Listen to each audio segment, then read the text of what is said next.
The year was 1995. Who knows the movie? Anybody know the movie? Oh, you guys raise your hands. You got to blurt it out.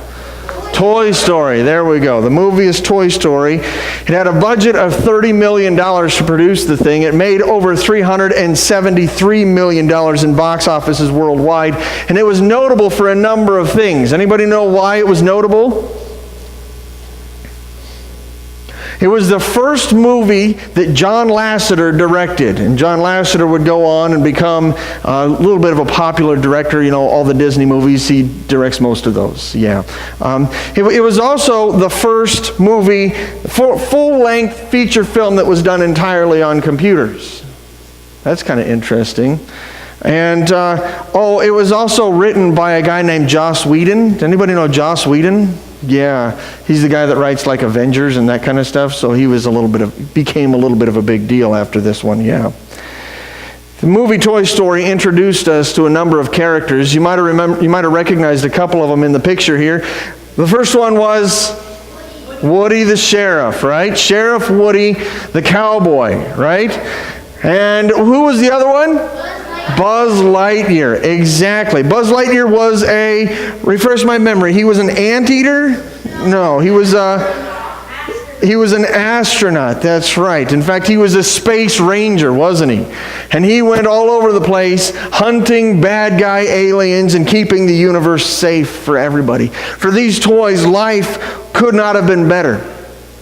Because even though Woody was there and even though they had differences and odds and ends going on, they had the opportunity to live in Andy's room, right? In Andy's room, they knew that they were always going to be safe because Andy was going to take care of them, and they knew that Andy was always going to play with them, and that's what they loved more than anything, to play with their friend Andy. The problem in this movie is that things don't always stay the same, do they? And trouble ensues when Woody meets this Buzz Lightyear. And Buzz Lightyear comes in and he was fancier than Woody, right? You remember the differences between Woody and Buzz? Well, I came up with a couple of them. Woody was the classic stuffed cowboy, right? And Buzz was the flashy, literally, he had flashing bulbs on him, Space Ranger. Woody was the old guy. And in fact, we find out in the second installment of Toy Story that Woody was probably from the 1950s or 60s. So, I mean, he's a classic old toy. And Buzz Lightyear is the newest, latest craze. Woody had a pull string. So when you pulled the string, then he said his thing. But Buzz, he was electronic, so all you had to do was push a button, and he had lots of different things that he would say and do. Let's see, Woody was from the Wild West. Buzz was from outer space. And you might not be surprised then to find out that Woody was filled with jealousy when Buzz showed up, and Andy began playing with Buzz more than Woody. You know, the movie follows these two polar opposites. And eventually they get thrust together because Andy moves and they get lost and they have to work together to find their way back to their human, their boyfriend. And in the process, these two polar opposites become themselves best of friends. That's what we've been talking about the last few weeks, isn't it?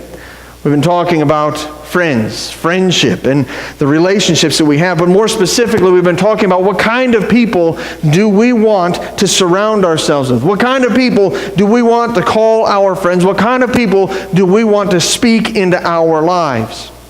We've also been talking, maybe more importantly, about what kind of people we need to be so that we can be good friends, so that people want to surround themselves with us, so that we can speak into their lives.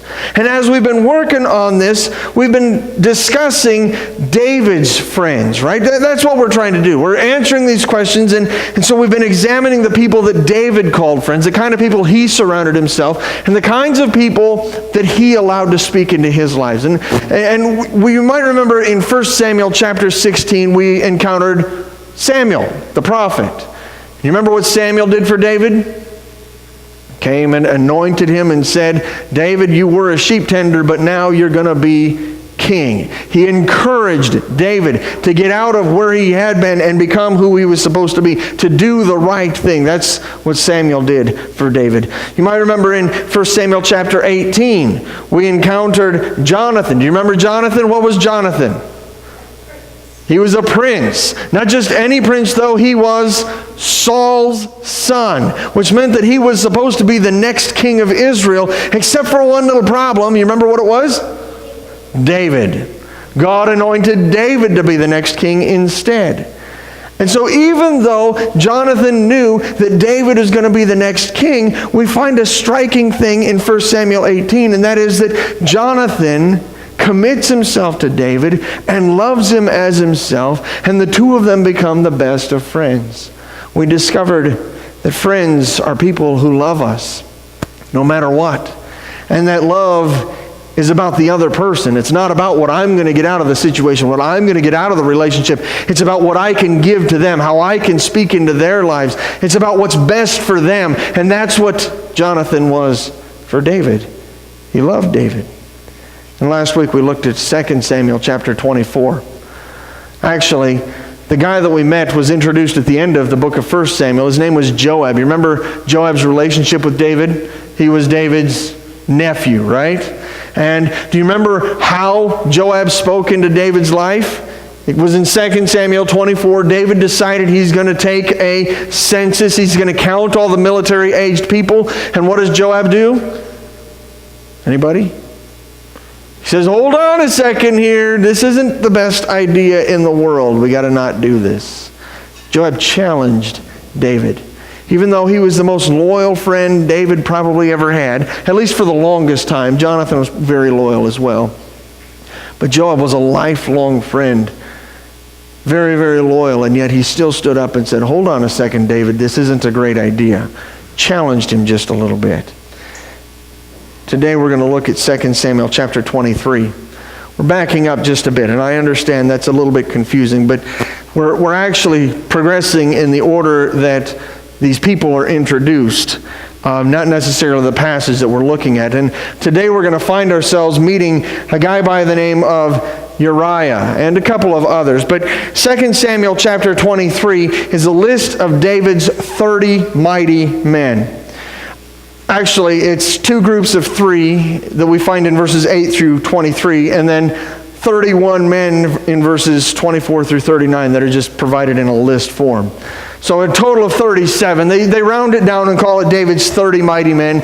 You imagine there might have been 30 in the unit at any given time. Some of them died. Some of them, moved on to other things, and so they added new people in. So there's 37 of them in total. But what I want you to know is that some of these guys are pretty extraordinary.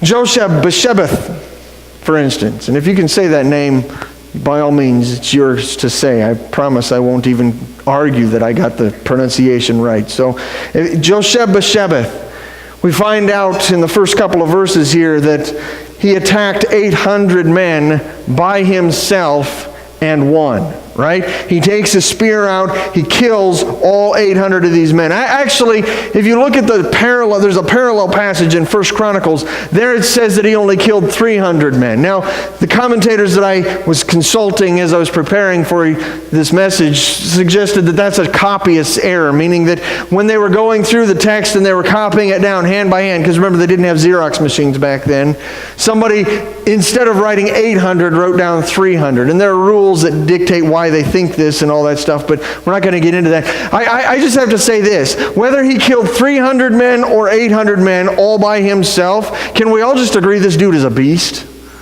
I mean, he killed hundreds of men by himself in one sitting. That's pretty awesome. Some of you guys are in the military. You're thinking, well, maybe it'd be something if he had a machine gun, but no, all he had was a spear, right? Right? So this is craziness. This dude is a beast. We keep going a couple of verses and we see that the Philistines came to attack and pillage the Israelites. Specifically, the Philistines were after the Israelites' food supply. And a guy by the name of Shammah decided, no, he's not going to let them have this one field of lentils. So he stands in the middle of the field of lentils, and while all the other Israelite troops flee, they all are running away from the Philistines, Shammah says, this far, no farther. He holds his ground, and he kills an untold number of Philistines that day. He kept that field all by himself. That's pretty awesome. Then we discover that the Philistines occupied Bethlehem. Anybody know the significance of Bethlehem at this time? What is the significance of Bethlehem to David? It's where he was born. This is his hometown. The Philistines have occupied Bethlehem. How do you think he feels about this? He's a little bit freaked out, right? And so he's sitting there with his guys one day, and he says, man, I really wish I could get a drink from the well in Bethlehem. It's like wanting your mom's cooking, right? You want to go home and get your mom's cooking? It's like similar to that. He wants a drink from the well at Bethlehem. For him, that's what water should taste like. It's the ideal kind of water. He wants this water, and a couple of guys, 3 of them to be exact, overhear this, and they decide, you know what, we're going to make sure David gets his water. So they fight their way to the well in the middle of the Philistine garrison, right? The Philistines occupy this place. They got troops everywhere. These 3 guys fight their way to the well. They get a cup of water, and they bring it back to David, and they hand it to him, and they say, here, David, we got you the drink of water you wanted from Bethlehem. That's kind of crazy. These guys are insane, aren't they? And then there's Abishai. He's the brother of Joab that we talked about last week. Abishai killed 300 men all by himself. Oh, and then there's my favorite one of the whole bunch. There's a guy by the name of Benaiah. Anybody ever heard of Benaiah? Anybody ever read Benaiah's story? Benaiah is pretty amazing. Just here, this is the only place in Scripture that we see him really. And we discover in these couple of verses that Benaiah killed 2 sons of Ariel. Now, we're not exactly sure what the significance of that is, but 1 against 2, that's not awesome odds, right? Oh, and then there's this. He happened to find a lion in a pit, right? So he's walking through, and they would use these pits to catch animals that they would then eat. So this is like a hunting pit. And so he's out there, and he looks down in his hunting pit, and there's a lion down there. That's not good, right? I mean, think about this. Now your pit is useless. There's a lion down there. Anything falls into the pit that you might have eaten on your table is going to get eaten by the lion, right? So what do you got to do with this? Well, the answer is you got to kill the lion. Oh, there's one problem. It's snowing this particular day. That didn't stop Benaiah, though. He jumps down in the pit, and there's no way out except, up the slippery slope of the pit that's covered in snow. He jumps into this pit with the lion and kills the lion. Can we all agree that that's crazy stuff? I mean, this dude is a monster, right? He is an absolute beast. Oh, but that's not the best thing he does. We then learn that he goes after an Egyptian who is described in the text as a huge man. And not only is he a huge man, but the Egyptian has this massive spear. So he is an armed warrior, and all Benaiah has is a club. Translate that, he's got a stick. So this dude has a spear that's probably 10 feet long. He can reach out and smack anybody he wants. He can stab Benaiah at distance, and all Benaiah has is a stick. And the amazing thing is Benaiah wins. He takes the guy's spear and kills him with it. That's crazy stuff, isn't it? I mean, this dude is nuts. Most of the others we know only because their names are on the list of mighty men, but these scenes give us a little bit of a hint that these guys are crazy, strong, skilled, awesome warriors, aren't they? These guys are truly mighty men. Then in verses 36 through 39, we see 3 remarkable men. I mean, the whole rest of this is just a list of guy after guy after guy. But in these last 3 or 4 verses, we discover 3 men whose names stand out. If you look there, you see them with me. In verse 36, we see Igal, son of Nathan from Zobah. We see Zelek the Ammonite in verse 37. And in verse 39, we see one Uriah the Hittite. These three men stand out. See, in a world where friending and unfriending is as quick and easy as the click of a mouse, we have a tendency to reduce friendship to a commodity. We reduce friends to disposable. And there are a few things that will get you unfriended faster than disagreeing with someone, right? Think about this for a second. We have a tendency to surround ourselves with people that we always agree with. So Democrats, how do they work with Republicans? Right? I mean, they don't get along at all. And it's not uncommon that they don't even talk to each other. How about this one? Pro-life with pro-choice people. You unfriend them, right? Oh, and then there's this one. Those in favor of same-sex marriage and equal rights for LGBTQ people versus those who advocate for traditional morals. You just cut them off, right? You don't listen to those guys. You don't need that kind of negativity in our lives, right? And pretty soon, we end up with a friend list that's filled just with people who agree with us in every single way. They are just like us. But these three names included in the list of David's 30-ish mighty men, these three names among Israel's greatest heroes, if you will, these three names are remarkable precisely because they were not like David. In fact, they weren't even Israelites. But how different were they? Well, let's take a look at each of them, shall we? The first one is Igal, who was from Zobah. Anybody know where Zobah is? Anybody? I had to look it up, so don't feel bad if you don't know where it is. Zobah was an Aramean state to the east of Israel, across the Jordan River, just north of the Dead Sea. Now, that's significant because in 2 Samuel chapter 10, the city of Zobah and the rest of the Arameans aligned themselves with the Ammonites and came against David. They decided they were going to war with David. They didn't like him that much. That's how different they were. David's forces wiped them out. Wiped the mat with these guys. And Zobah became a tributary state, meaning that they had to send gold and food and all sorts of other fun things over to David in Jerusalem. And as they were doing this, I imagine the resentment maybe built just a little bit. Can you imagine that with me?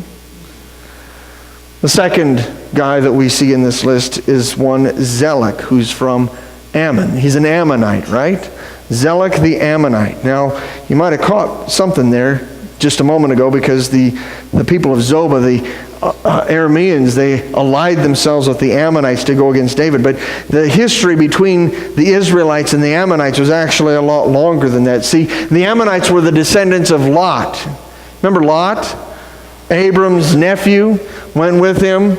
And you might, if you remember the story of Lot, you might remember his wife became a pillar of salt, and here he ends up out in the middle of nowhere, kind of living in a cave. And his two daughters decide that there is no way they're ever going to get a husband, so they come up with a plan.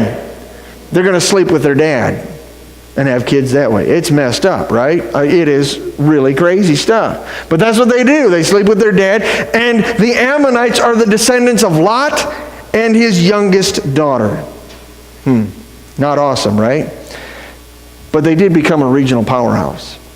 In the area of the Middle East, the Ammonites became known for having defeated the Rephaites, right? The Rephaim are described in Deuteronomy chapter 2 as a great and numerous people, as tall as the Anakim. Anybody recognize that name? Again, a lot of names in here, right? But the Anakim are described in the Bible as giants. When the Israelites went to the Promised Land the first time, and the spies went in there and they came back and they said, no, we can't do this, it was because they saw the Anakites. And they said, no, there's Anakites, they're giants, they're going to wipe us out. We don't want to go in there and fight them. Yeah, so the Rephaim are like giants, and the Ammonites take them out. They're that powerful, right?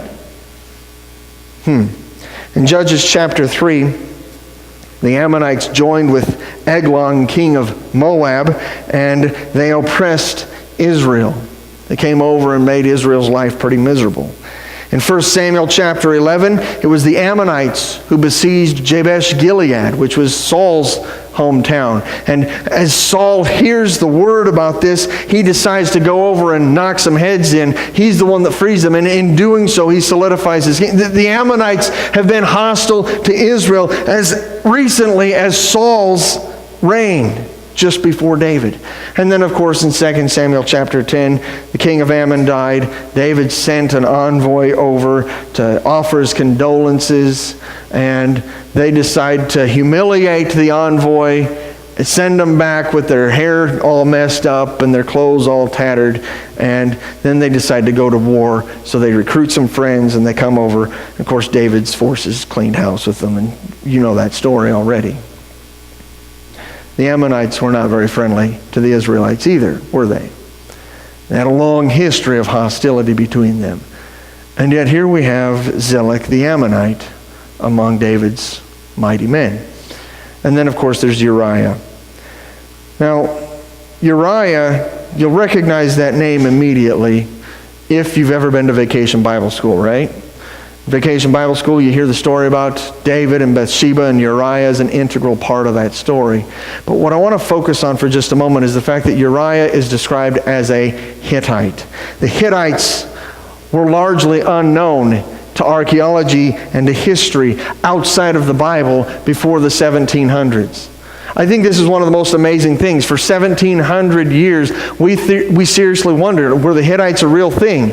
And then all of a sudden in the mid-1700s, they discovered evidence of them. And by the 1800s, they're like finding all sorts of stuff. And now today, we actually know quite a bit about the Hittites because we've discovered where they came from. We've discovered that they were a highly militaristic society. We discovered that they actually ran an empire that covered most of what we call Turkey, extending as far east as Iraq and Iran, where it bordered on the Assyrian Empire, and as far south as Hebron and the Negev, which are on the southern end of Israel, which basically brought them into contact on the south end with the Egyptians. You would recognize the Egyptians and the Assyrians were the powerhouses of the day, and right in the middle, the Hittites are holding their own because they also were pretty strong. So here we have these guys. They're sitting there. They control Hebron and the Negev, and the Israelites come in and take over the promised land, which includes those two areas. Imagine the Hittites don't like the Israelites either, right? And yet Uriah is one of these mighty men too. Uriah the Hittite. These guys weren't just different. I mean, different is, okay, you got a different address, you wear different clothes, you get different glasses, that's different, right? These guys weren't just different. Their people were David's sworn enemies. They had literally been at war with each other. They had faced each other in combat, and they had tried to kill one another. Their conflict makes our differences, whatever it might be, reasons we unfriend people, seem small, don't you think?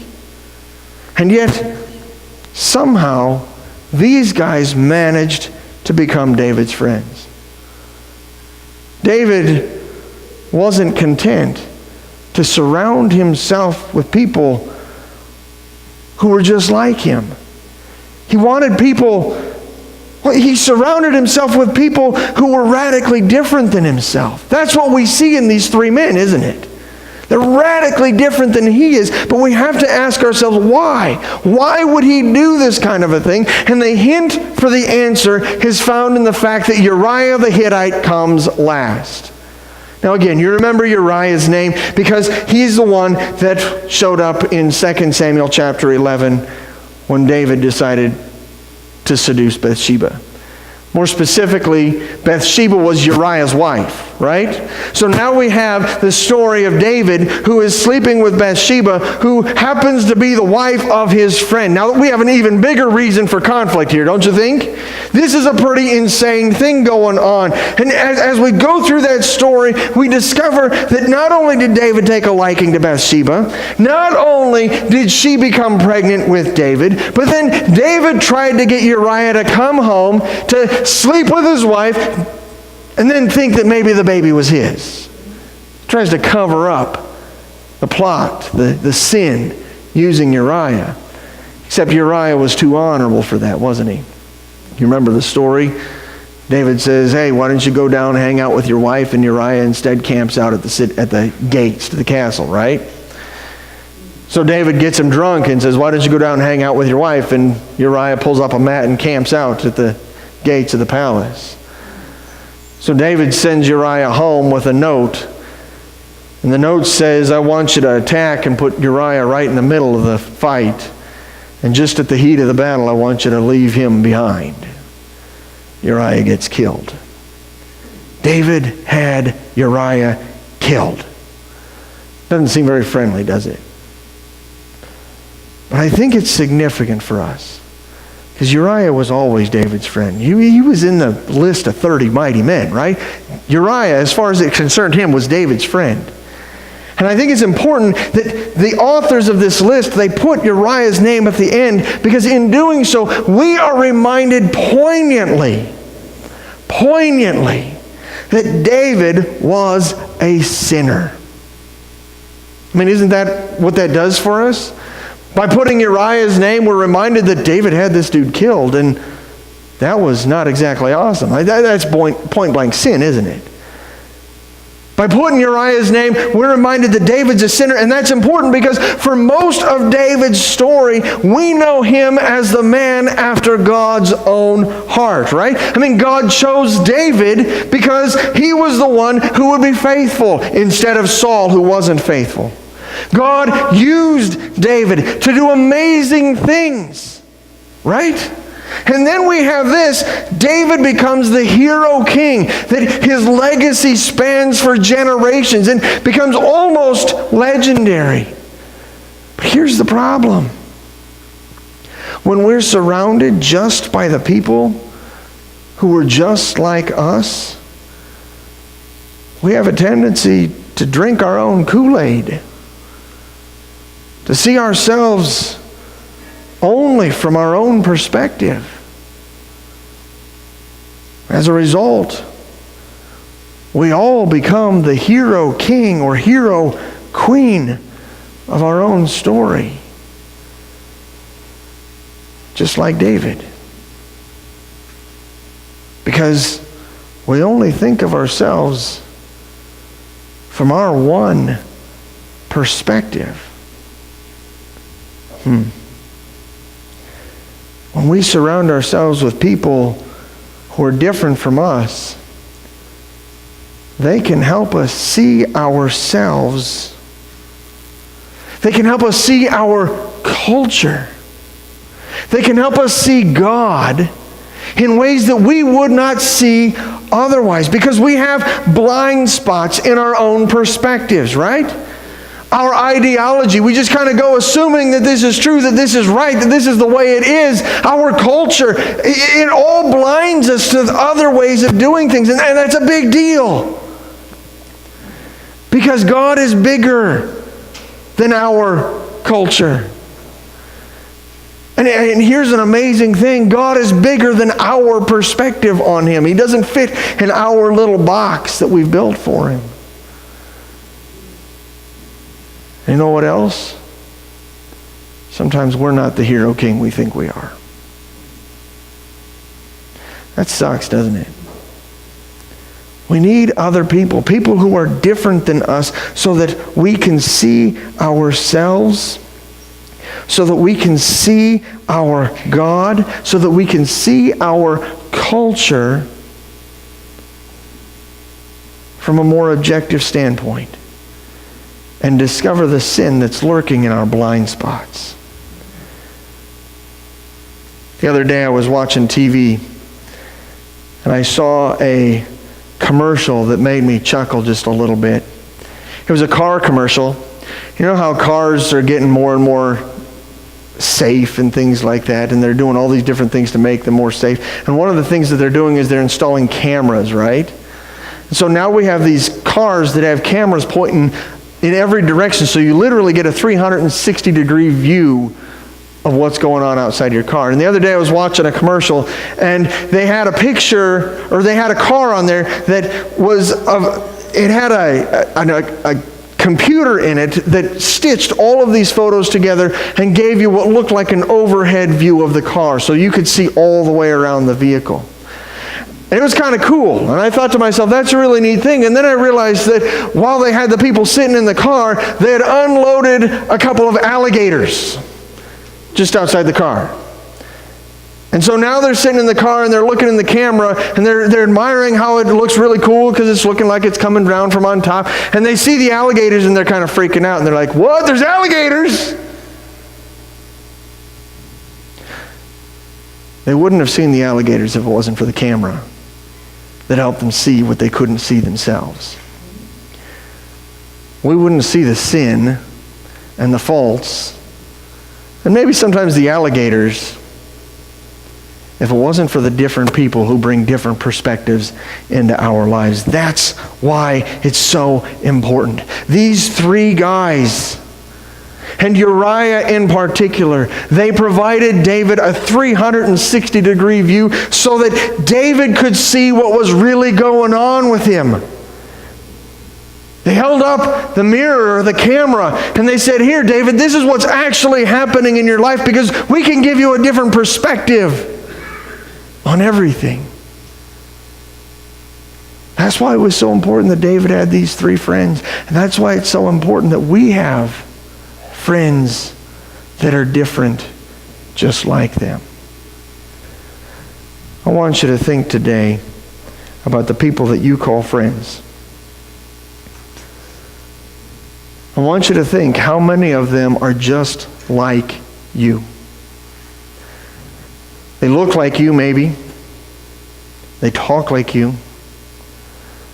They think like you. They agree with you on politics and morals and religion and everything else. How many of your friends are just like you? If you're like me, you're thinking to yourself, most of them. Maybe even all of them. I don't know. Hopefully you can think of at least one or two friends that are a little bit different than you.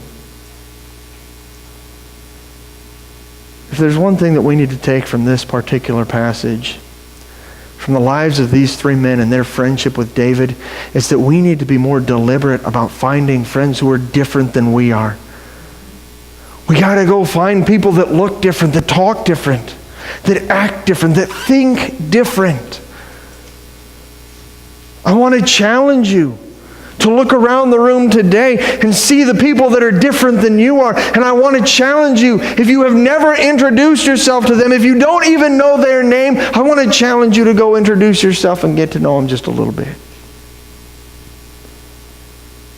And when you go home, I want you to do the same thing at your house or your apartment. Look at the people around you and think, which one of these is a little bit different than me? Go and introduce yourself. Make a new friend. And not just the kind of friend that you're going to argue with, because sometimes we get into that mode, don't we? And all we do is argue. We don't really listen. We just get ready to talk. We wait for our turn to talk, you know. I want to challenge you to make a friend that's different than you. I want you to listen to what they have to say, watch what they have to do, and I want you to ask yourself, what does this teach me about me? What does this teach me about my culture and my ideas? What does this teach me about my God? See, the crazy thing about this whole world is every one of us is made in the image of God, right? So every one of us has some sliver of an idea. Does that mean that we're all right? No, absolutely not. I still earnestly hold to the fact that Jesus is the way, the truth, and the life, right? It's an exclusive thing. There is no other way, other truth, or other life. And so I believe that Jesus is it. But sometimes A little bit different perspective on the way, the truth, and the life. A little bit different perspective on myself helps me get a better idea where I am. Make a friend that's different than you. Listen to them. Don't just argue. Stick it out with them, because I imagine there's going to be fireworks from time to time. But make a friend that's different than you.